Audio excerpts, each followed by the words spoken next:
All right, so one of the key things to analyze when you're internally analyzing an organization is to take a look at its product offerings. And those product offerings could be goods, services, experiences, and all the other sorts of things that fall under the general heading of products. And I have this quote from me, and this is something I think is really important. Eventually, all organizations are judged by the quality of their outputs, that is, their products. Now, the universities, one of our products, of course, are graduates. And so we are judged by the quality of our graduates, that is, you. Okay, and so, but all organizations are eventually judged this way. And so, when I ask you what kind of how good of an organization is Apple, well, that depends on your view of Apple's products. And of course, they have lots of products with Apple, right? They have iPads, they have Macs, they have phones, they have cloud storage. They have lots of different things that Apple now sells, and so their organization is judged by the quality of their products. That's why, for instance, Samsung recently had a hit to their organizational value because, as you recall, they were having a problem with batteries and they had a number of products, and I think they might have been their tablets and their phones occasionally catching fire, which of course is a problem. So think about this, and this is why the analysis of the offerings is so important. Some of the things that we'd like to know about offerings, we'd like to know the historical and current products and services, that is, goods, services, and experiences that they are offering. So we really want to know what is their full menu of products that they offer, and how has that changed over time. So we were just working with a client that was interested in a couple of new um, sort of extensions of their brand and products that were related, but they thought were being added at the top end of their product line and at the bottom end of their product line in an attempt to attract more customers. So it's important for us to understand what are the current products, what are the goods, what are the services, what are the experiences that the organization is offering, and how has that changed over time? Because that gives you a little bit of an understanding of the trajectory of the organization and where it sees itself heading. Um, we have lots of examples of this. One example of this is um, the Chrysler Corporation and its automobile mix. It has, so they're in the automobile business. At one point in time, they had merged with Mercedes-Benz, and so as a result, much of their product line concepts now in their automobile business were generated when they were part of the Mercedes-Benz organization, Daimler. And so their products tend to be rear-wheel drive vehicles. They all have a logical position in the line, but they're all, like most of the Mercedes, have a performance element to them, and a safety element to them, and a design element to them.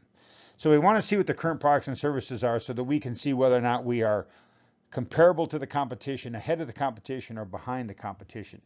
Secondly, we'd like to know about the current prices and our current costs. Of course, prices and costs are not the same thing, but we really want to understand what is our current price structure, and do we have the right prices for the right products, and because the prices eventually determine profitability, and it also determines, of course, demand. So we're interested in the current prices and to see how they match up with the competition, and to see how they determine our demand and our margins.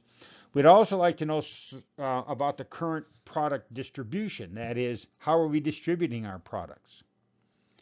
And so is our, so think about Amazon for a second, and think about how Amazon has evolved in terms of their delivery of their products. It used to be that you could get Amazon products relatively quickly, but they were typically sent FedEx, UPS, or mail. Now, of course, Amazon delivers their own products. And here in town, it's very, very convenient to be able to get a product the day after you order it from Amazon. But other organizations have other distribution um, issues and ideas. I recently got ready to buy a new modem because I'm moving, of course, as all of us are here in Las Vegas. Eventually, I'm moving to a Gigablast, so I needed a different modem. I went down to Best Buy to buy that modem because I, just thought I would buy it at Best Buy. I could run down and get it and bring it home. I got there, and of course, they didn't have the product available. They have it, but they can ship it to me in 3 or 4 days. I said. So I went home and I looked at Amazon, and Amazon had a back order on it, and so they wouldn't have it to me for 3 days. So what was my next choice? Well, my next choice was I decided to go to Walmart. And of course, I went to walmart.com, and of course, they were able to deliver it to my house the very next day. And so, how you distribute products may be an element to your success. And so, we want to understand how organizations distribute their products. That also includes locations and all those other sorts of things, physical stores, online presence, those sorts of things. And then the other thing about our product offerings that I think is crucial is from those product offerings, we need to be able to identify what is our competitive advantage. What is the organization's competitive advantage? What is the reason to buy? What's the big idea?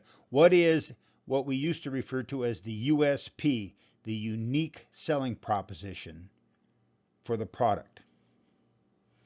And that, of course, then leads to the historical and current position that our brand holds in the marketplace.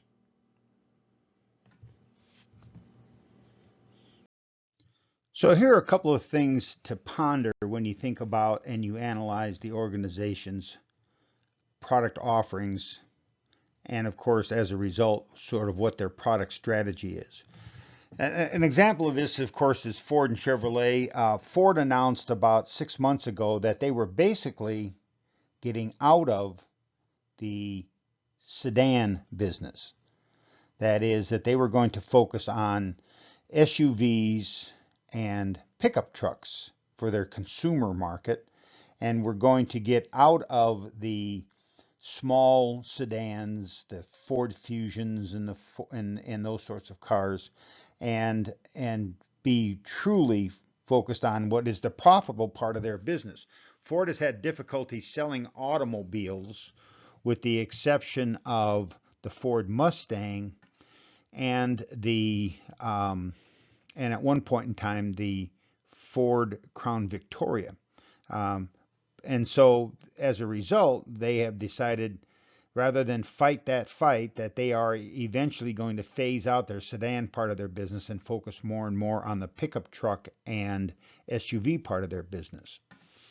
Now, Chevrolet went in a slightly different direction. Chevrolet said that they were going to thin down their sedan business also, but Chevrolet's big new push is that they are going EV, and that is that Chevrolet hopes to have, I don't remember exactly what the number was, but by 2030 or 2032 or something, they're going to try to have at least 50% of their product offerings be EVs, that is electric vehicles.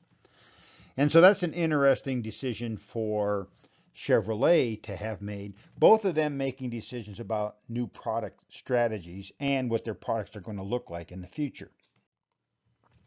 This goes back to the whole concept of you are what you produce. The customers evaluate your organization based on the products, and you can't sell bad products and get away with it for very long. And you're only really as good as your last success story. Think about organizations like Intel. Intel has always been considered to be the chip leader in microchips for computers and other uses. They have recently been overtaken by a number of other chip manufacturers, and that's because they've been struggling to create their most recent success story. And then as a result, Intel has gone from being the leader in that industry to being third or fourth or fifth in that industry in a matter of only a few months due to the fact that other chip manufacturers have had major success stories and they have not.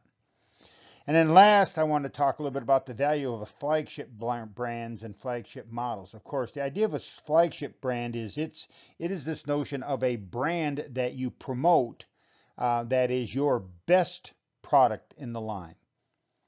And so for someone like Cadillac, the Cadillac Escalade saved Cadillac at one point in time because it became the SUV of the rich and famous.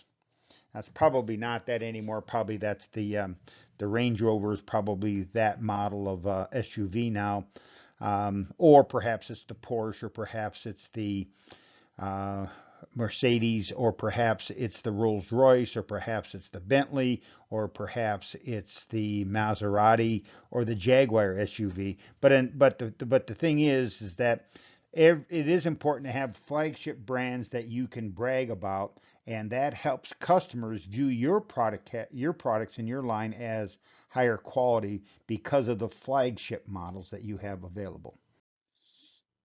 So a couple of final thoughts. I think let's go back to the information that we typically have in an internal analysis report. It goes back to previous successes and failures, and if those previous successes and failures are in the product line area, then then it's important to understand what drove those successes and what drove those failures. Remember that the end goal for the internal analysis is to understand the current situation facing the organization.